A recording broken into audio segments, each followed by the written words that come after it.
जब आशा घर पहुंचती है तो उसका देवर राजन कहता है कि विन्नू बार में पीकर पड़ा हुआ था, अगर उसे ऐसे ही छोड़ दिया तो बची कुची इज्जत भी चली जाएगी, उसके लिए कोई नौकरी देखनी चाहिए ना। आशा कहती है मेरा उसके सिवा है ही कौन, यहीं आसपास कोई नौकरी मिल जाएगी तो वो कर लेगा, मैं उसे बाहर नहीं भेजूंगी। इसके बाद राजन वापस अपने घर चला जाता है। उस रात आशा विन्नू से अपनी माँ की व्हीलचेयर को उनके कमरे में रखने के लिए कहती है तो विन्नू से ढकेलता हुआ ले जाता है। उस समय व्हीलचेयर के टकराने से टेबल पर रखा नानी का चश्मा नीचे गिर जाता है। आवाज सुनकर आशा आती है और चश्मा देखकर कहती है क्या तुम इसे भी तोड़ दोगे, तुम हटो मैं खुद देख लूंगी। अगले दिन जब आशा स्कूल में होती है तो स्कूल के हेडमास्टर आकर कहते हैं आप जो बार बार छुट्टियां ले रही हैं उसे मैनेज करना मेरे लिए मुश्किल हो रहा है, आप एक काम कीजिए, एक लंबी छुट्टी ले लीजिए और बाद में आइए। आशा कहती है कोई बात नहीं सर, मैं मैनेज कर लूंगी। तब हेडमास्टर कहते हैं हम छोटे बच्चों को संभालते हैं ना, तो उनसे थोड़ा प्यार से पेश आया कीजिए। इतना कहकर वो चले जाते हैं। उनकी बात सुनकर आशा कुछ नहीं बोलती और शांत रह जाती है, लेकिन बाद में वो बाथरूम में जाकर रोने लगती है। घर आने के बाद भी वो रोती रहती है। इधर विन्नू टीवी देखते देखते सो जाता है। उस रात 12 बजे रोने की आवाज सुनाई देती है।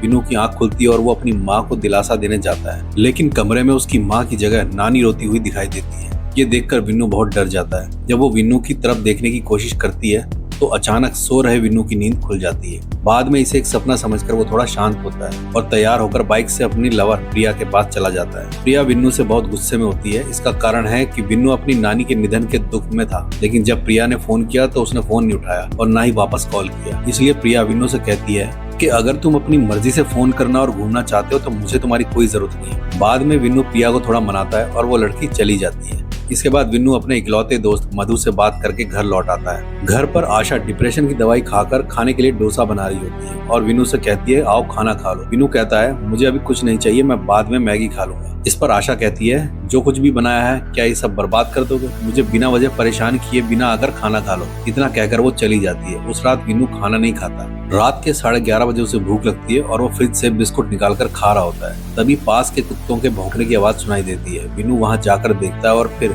खिड़कियां बंद करके सो जाता है। अगले दिन विन्नू एक जॉब इंटरव्यू के लिए जाता है। वो लोग पूछते हैं कि पढ़ाई खत्म होने के बाद 1 साल का गैप क्यों आया। विन्नू बताता है कि पारिवारिक समस्याओं के कारण गैप आया था और मेरा घर यहीं पास में है, इसीलिए मैं लोकल नौकरी की तलाश में हूँ। ये सुनकर वे कहते हैं हमें बाहर फील्ड में काम करने वाले लोग चाहिए। इस पर विन्नू कहता है आपके कजिन फिलिप है ना, उन्होंने आपको मेरे ही जॉब के लिए फोन किया था। तब वो आदमी कहता है तुम इस बात को इतना क्यों खींच रहे हो, इंटरव्यू में आते समय ठीक से आना नहीं आता क्या, ये दाढ़ी कैसे बढ़ा रखी है, तुम्हारी नानी का देहांत हुए तो 1 हफ्ता हो चुका है, तुमने शेव क्यों नहीं किया, तुम्हारी माँ बच्चों को पढ़ाती है लेकिन बेटे की परवरिश कैसे करनी है उन्हें नहीं पता। इस तरह की बातें सुनकर विन्नू वहाँ से वापस आ जाता है।